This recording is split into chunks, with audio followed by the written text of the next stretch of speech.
Bismillahirrahmanirrahim. Assalamualaikum warahmatullahi wabarakatuh. Alhamdulillahi hamdan na'imin, hamdan syakirin, hamdan yuwafi ni'amahu wa yukafi'u mazidah. Ya Rabbana lakal hamdu kama yanbaghi li jalali wajhikal karimi wa azim sultanik. Ashhadu an la ilaha illallah wa ashhadu anna sayyidana wa habibana Muhammad sallallahu alaihi wasallam annahu la nabiyya wa la rasula ba'da.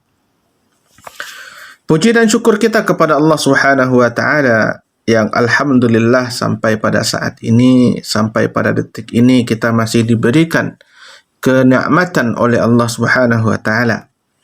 Semoga dengan kenikmatan yang diberikan kita mampu mengikuti perkuliahan ini dengan baik dan semoga Allah berikan kita ilmu yang bermanfaat.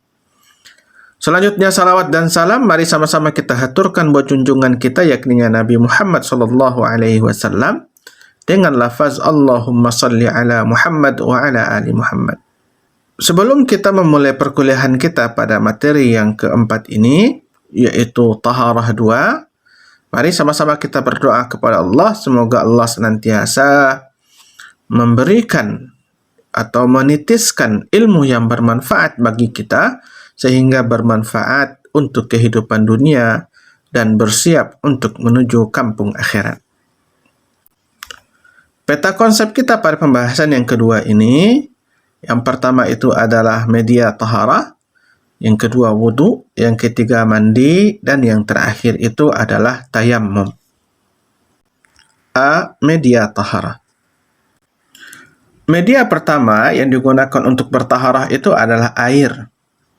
Jadi air merupakan media untuk bertaharah yang paling penting, yang paling utama, karena memang air ini dapat kita peroleh di mana saja, kecuali hanya pada tempat-tempat tertentu saja. Dan memang Allah telah jelaskan dalam Al-Quran, air itu adalah untuk membersihkan, untuk menghilangkan segala bentuk gangguan-gangguan atau segala bentuk hal-hal yang dapat mengotori diri, tempat, ataupun pakaian.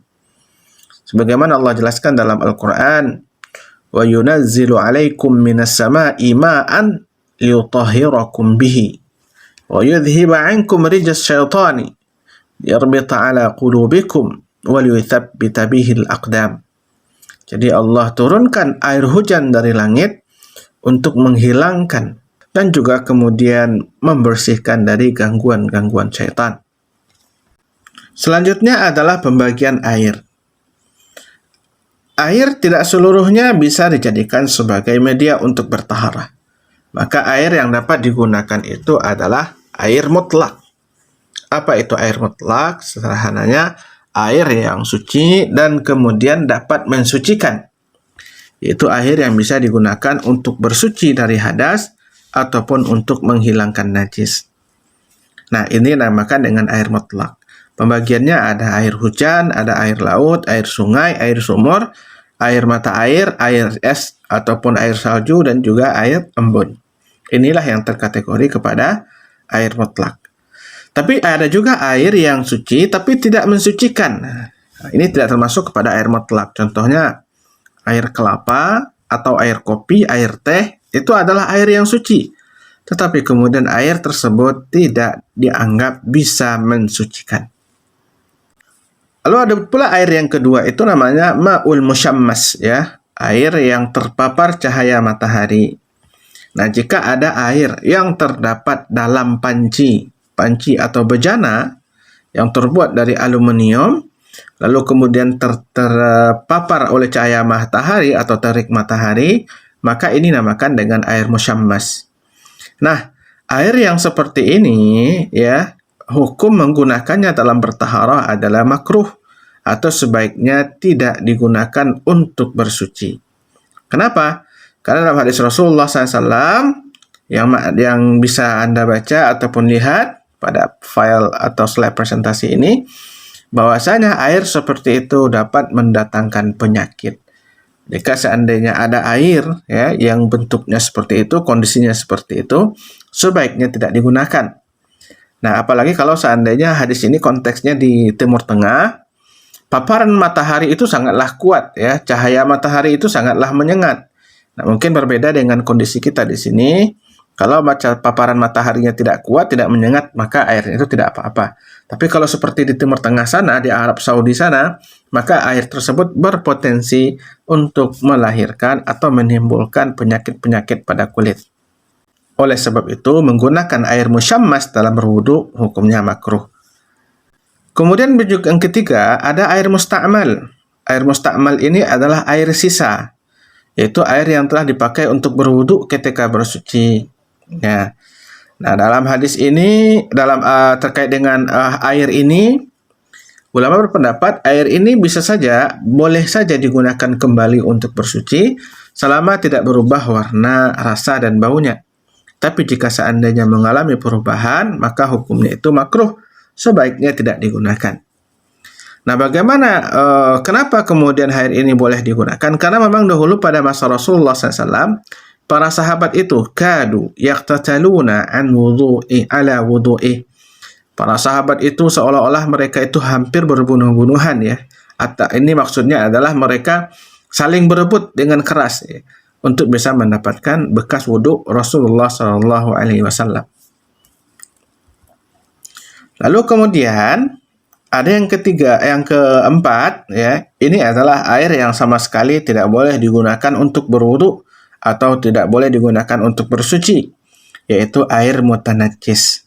Air mutanajjis itu adalah air yang bersih, tapi kemudian terkontaminasi dengan benda-benda najis. Nah, dalam hal ini, jika terjadi perubahan pada warna, pada rasa, atau pada baunya, otomatis air ini tidak boleh digunakan. Karena mungkin air itu jumlahnya sedikit.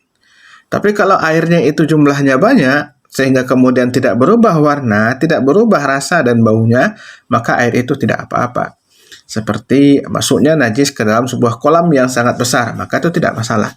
Tapi kalau seandainya masuknya bangkai hewan ke dalam air yang jumlahnya sedikit dan kemudian air itu berubah, maka otomatis air tersebut tidak boleh digunakan untuk bersuci. Lalu media yang kedua itu adalah tanah. Tanah maksudnya di sini adalah seperti dijelaskan Allah dalam Al-Quran, fatayammamu sa'idan thayyiba. Maka bertayamumlah dengan menggunakan tanah yang baik, tanah yang bersih. Dan kemudian sapulah wajahmu dan kemudian tanganmu dengan tanah itu. Jadi Ananda semuanya, tanah itu merupakan salah satu media yang dapat digunakan untuk bertaharah, dan bertaharahnya itu dengan cara tayammum. Dalam hadis lain dikatakan, wa ju'ilat liyal ardu masjidan wa tahura. Dianugerahkan untukku tanah sebagai masjid, yaitu tempat salat, dan juga untuk bersuci. Dan yang ketiga, media untuk bertaharah itu atau untuk bersuci itu adalah yaitu benda yang padat. Benda padat di sini maksudnya mungkin bisa seperti batu atau kayu atau kertas dan lain sebagainya. Karena memang dalam kondisi tertentu ketika seseorang melepaskan hajatnya, membuang hajatnya, maka mereka perlu untuk bersuci, untuk membersihkan bagian-bagian tersebut dari najis yang menempel padanya. Maka inilah namakan dengan istijmar, yaitu menggunakan benda-benda padat untuk membersihkan dari kotoran yang menempel pada tubuh. Jika seandainya tidak ada air, maka bisa menggunakan istijmar ini. Hal ini dasarkan kepada hadis Rasulullah SAW yang mungkin bisa Anda baca pada slide presentasi. B. Wudu. Secara bahasa, wudu ya, atau wadha'ah yang artinya itu adalah nazafah, kebersihan. Sedangkan secara istilah, wa amma fi syar'i fahuwa af'alun makhsusatun muftatahatun bin niyyati aw isti'malul ma'i fi a'dha'in makhsusah muftatahan bin niyyati. Secara istilah itu adalah wudu sebuah aktivitas khusus yang diawali dengan niat atau aktivitas perbuatan yang menggunakan air yang digunakan untuk membasuh anggota badan tertentu atau anggota badan khusus yang diawali dengan niat. Ini adalah pengertian wudu secara istilah. Pensyariatan wudhu kita temukan dalam Al-Quran, surah Al-Ma'idah ayat 6, ataupun hadis Rasulullah SAW, La tuqbalu salatu ahadikum idha ahdatha hatta yatawatta. Tidak akan diterima salat seseorang kalau seandainya dia berhadas sampai kemudian dia berwudhu. Dan juga hadis terdapat dalam hadis-hadis yang lain, Innama umirtu bil wudu'i idza qumtu ila shalah. Aku diperintahkan untuk berwudu terlebih dahulu sebelum melaksanakan salat. Kemudian syarat wudu. Yang pertama menggunakan air yang bersih dan lagi suci. Innal ma'a tahurun la yunajjasuhu syai'. Pada hakikatnya air itu bersih dan suci dan tidak ada satupun yang dapat menajiskannya. Artinya selama tidak tercampur dengan benda najis, maka air itu adalah air yang bersih. Yang kedua, menggunakan air yang halal. Dan juga artinya adalah air itu bukan hasil curian. Jadi kalau kita tidak punya air untuk berwudu, mintalah kepada orang lain.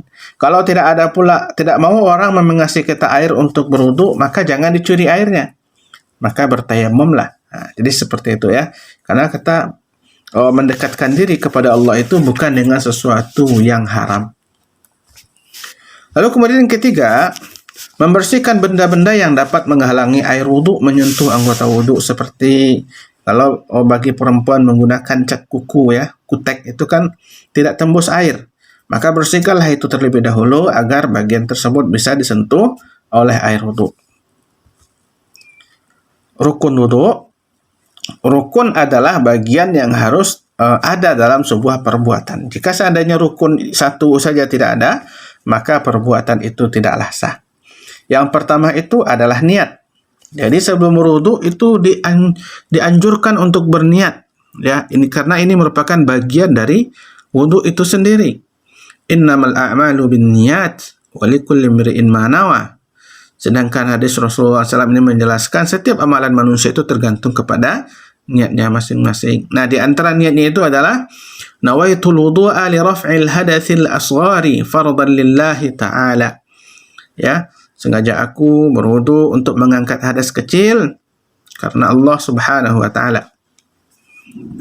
Lalu kemudian membasuh muka seperti diuraikan Allah dalam surah Al-Maidah ayat 06.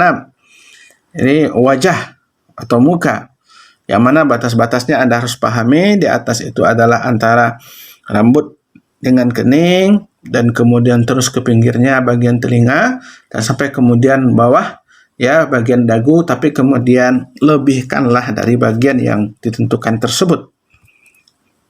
Membasuh tangan yaitu sampai marafiq, sampai ke siku, tapi sempurnanya wudu itu melebihkannya. Keempat adalah mengusap kepala atau menyapu kepala dan sekalian dengan membasuh telinga, seperti jelaskan dalam firman Allah surah Al-Maidah ayat 6 itu.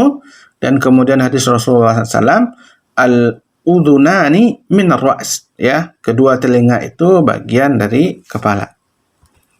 Sedangkan yang kelima, membasuh kaki dari ujung kaki sampai kedua mata kaki, ya. Faghsilu wujuhakum wa aydiyakum ilal marafiqi wamsahu bi ru'usikum wa arjulakum, ya. Jadi wa arjulakum ini atafnya kepada wujuhakum, ya, wa aydiyakum, bukan kepada bi ru'usikum. Jadi maksudnya sendiri adalah untuk membasuh kaki seperti kita membasuh muka dan tangan.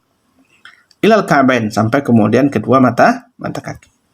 Dan yang keenam itu adalah tertib.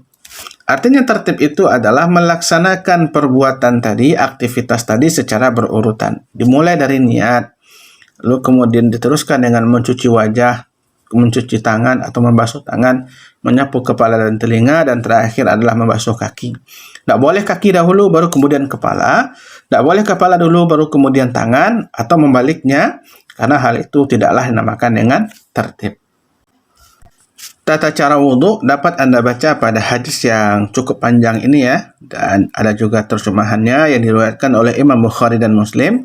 Pedomanilah hadis ini karena hadis ini merincikan bagaimana cara berwudhu agar ibadah Anda menjadi sempurna. Hal-hal yang membatalkan wudhu. Yang pertama itu adalah keluarnya sesuatu dari salah satu dua jalan, yaitu qubul dan tubur. Jadi kalau seandainya keluar sesuatu dari arah depan yaitu qubul atau sesuatu dari arah belakang yang dinamakan dengan tubur, maka seseorang itu dikatakan berhadas, otomatis wudunya batal. Yang kedua, hilangnya akal, ya, karena tidurkah, karena gilakah dan lain sebagainya. Faman nama falyatawadda, kata Rasulullah. Siapa yang tidur maka berwudulah. Ketiga, bersentuhan kulit laki-laki dan perempuan yang telah balik dan bukan mahramnya tanpa penghalang. Ini dalam mazhab Syafi'i, bersentuhan saja itu membatalkan wudu. Tapi dalam mazhab yang lain itu berbeda. Dalam mazhab Hanafi tidak, ya, tidak membatalkan wudu. Dalam mazhab Maliki juga tidak, kecuali kalau seandainya ada rasa. Sedangkan dalam mazhab Syafi'i, bersentuhan ada ataupun tidak ada rasa, maka batal wudunya. Dan yang selanjutnya terakhir itu adalah menyentuh kelamin atau lubang dubur manusia dengan menggunakan bagian telapak tangan. Seperti kata Rasulullah, man massa dzakarahu falyatawadda. Siapa yang memegang kelaminnya maka berwuduklah. C. Mandi. Pengertian mandi secara bahasa adalah silanul ma'i 'ala syai'. Mengalirkan air kepada sesuatu. Sedangkan secara istilah adalah ifadatul ma'i at-tahuri ala jami'il badani ala wajhin makhsusin. Mengguyurkan air atau menimbahkan air yang suci dan bersih kepada seluruh bagian badan dengan cara tertentu.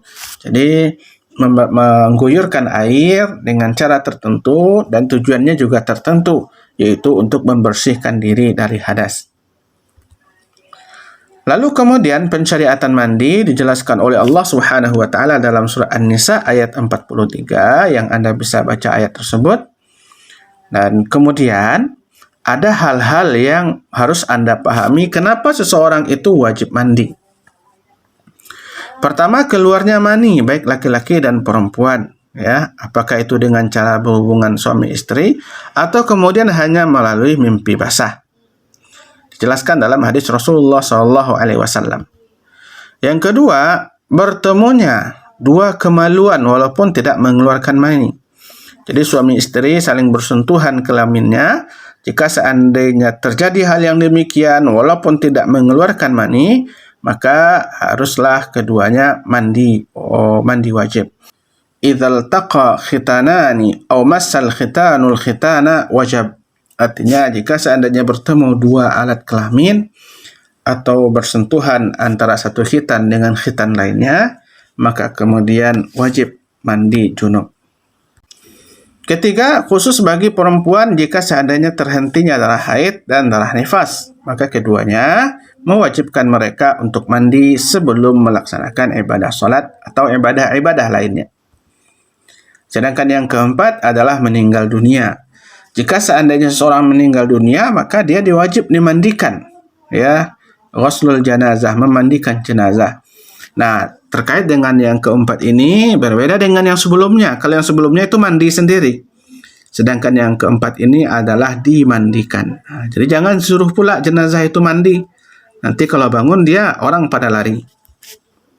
Sedangkan rukun mandi, ya, rukun mandi junub atau mandi janabah, itu yang pertama adalah niat. Seperti yang kita sebutkan sebelumnya, pada wudhu juga ada niat, pada mandi junub juga ada niat. Dengan niatnya itu adalah nawaitu ghuslal janabati li raf'il hadathil akbari faradan lillahi ta'ala. Lalu yang kedua, membersihkan diri dari najis. Jika seandainya ada najis yang menempel pada tubuh, misalnya selesai hubungan suami istri, maka bersihkanlah zakarnya, bersihkanlah farajnya. Begitu juga dengan perempuan, jika seandainya selesai dari haid ataupun nifas, bersihkanlah farajnya. Lalu kemudian setelah bersih, barulah kemudian mandi. Yang ketiga, menyiramkan air ke seluruh tubuh, dari ujung rambut sampai kemudian ke ujung kaki. Dan kemudian bagaimana tata cara mandi? Dijelaskan dalam hadis Rasulullah SAW yang diriwayatkan oleh Imam Bukhari dan Muslim. Anda bisa membacanya pada file presentasi yang saya bagikan. D. Tayammum. Pengertian tayammum secara bahasa adalah al-qasdu, yaitu menyengaja. Sedangkan secara istilah, Mashul wajhi wal yadaini bi syai'in minas sa'id. Menyapu wajah dan tangan dengan sesuatu yang berasal dari tanah ataupun dari debu. Pensyariatan tayamum terdapat dalam firman Allah Subhanahu wa taala surah Al-Maidah ayat 6, dan begitu juga pada hadis Rasulullah sallallahu alaihi wasallam, ju'ilatil ardu kulluha li wa li ummati masjidan wa tahura. Hal-hal yang mewajibkan seseorang untuk bertayamum. Yang pertama, jika tidak ada air, baik dalam keadaan safar ataupun tidak dalam keadaan safar. Yang kedua, terdapat air tapi jumlahnya terbatas. Hanya terdapat air untuk kebutuhan minum atau untuk kebutuhan memasak. Maka tidak boleh digunakan air tersebut untuk berwudu, maka bisa digantikan dengan tayamum. Yang ketiga, adanya kekhawatiran jika menggunakan air bersuci untuk bersuci, maka membahayakan badan karena ada penyakit dan sebagainya. Yang keempat, ketidakmampuan menggunakan air untuk berwudu dikarenakan sakit atau tidak mampu bergerak untuk sampai ke tempat yang ada airnya untuk berwudu. Yang kelima, khawatir kedinginan ya. Jika bersuci dengan air dan tidak adanya yang dapat menghangatkan air tersebut. Jadi ini khusus mungkin di musim dingin ya. Kalau kita di Indonesia mungkin tidak mengalami kondisi seperti ini. Tapi kalau di Arab sana pada musim dingin itu suhunya bisa minus. Nah, walaupun tidak ada salju, tapi air itu sangat dingin sekali. Biasanya pengalaman saya kalau musim dingin itu yang minus 5, minus 10 itu, airnya dipanaskan terlebih dahulu baru bisa digunakan untuk mandi ataupun untuk berwudu. Nah, jadi kalau seandainya kondisi seperti itu tidak ada yang bisa menghangatkan air, maka bertayamumlah. Nah, tata cara tayamum dijelaskan dalam hadis Rasulullah Shallallahu Alaihi Wasallam. Anda bisa baca pada teks yang tampil pada layar Anda. Jadi Rasulullah SAW mengajarkan bagaimana cara bertayamum, yaitu dengan mengambil tanah, memukulkan tangan ke tanah tersebut, dan kemudian memukulkan kembali kedua tangan, lalu menyapu wajah. Lalu kemudian yang kedua adalah memukulkan tangan ke tanah, lalu memukulkan kedua tangan tersebut, dan kemudian menyapukannya kepada tangan. Tangan maksudnya di sini tidak seperti tangan dalam wudu yang mana sampai siku, tapi kemudian hanya sampai pergelangan tangan saja. Anda bisa baca pada teks ataupun naskah ataupun pada redaksi hadis Rasulullah yang saya tampilkan pada layar ini. Nah, rukun tayamum yang pertama itu niat, yang kedua mengusap wajah, yang ketiga mengusap kedua tangan ya sampai ke pergelangan tangan, tapi juga ada yang mengatakan sampai ke siku ya, karena dia mengkiaskannya dengan wudu. Ada juga pendapat yang seperti itu. Dan kemudian yang keempat tertib, dan niatnya itu adalah nawaitu tayammuma lil istibahatis sholati fardhan lillahi ta'ala. Jadi niat dalam bertayamum itu hanyalah untuk istibahah, untuk membolehkan kita melaksanakan sholat. Jadi berbeda dengan niat wudu ya. Nah, kalau wudu itu bisa kita gunakan satu wudu untuk dua sholat. Tapi kalau seandainya tayamum, satu tayamum itu hanya bisa digunakan untuk satu sholat. Nah, kalau kita ingin sholat lagi, maka silahkan bertayamum kembali. Sedangkan hal-hal yang membatalkan tayamum itu adalah perkara yang dapat membatalkan wudu ya.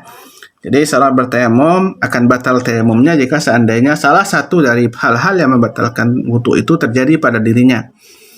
Lalu kemudian ditambah lagi dengan satu ketentuan yang khusus, yaitu dengan adanya air. Jika seandainya seseorang telah bertayamum belum melaksanakan sholat, tiba-tiba datang air, muncul air atau didapati air, terjadi hujan misalnya, maka otomatis tayamumnya itu batal dan kemudian dia harus melaksanakan wudu. Nah, dalam sebuah kaidah dikatakan idza hadaral ma' batalat tayammum. Jika seandainya air sudah datang atau ditemui, maka tayamum itu menjadi batal. Itulah yang dapat saya sampaikan pada materi kita yang keempat ini tentang taharah doa. Mudah-mudahan dari penjelasan ini dapat Anda pedomani dan dapat Anda kembangkan pada bacaan-bacaan yang relevan ataupun pada forum diskusi. Dan semoga hal ini menjadi ilmu yang bermanfaat bagi kita semua. Qulu qawli hadza astaghfirullah li wa lakum. Assalamualaikum warahmatullahi wabarakatuh.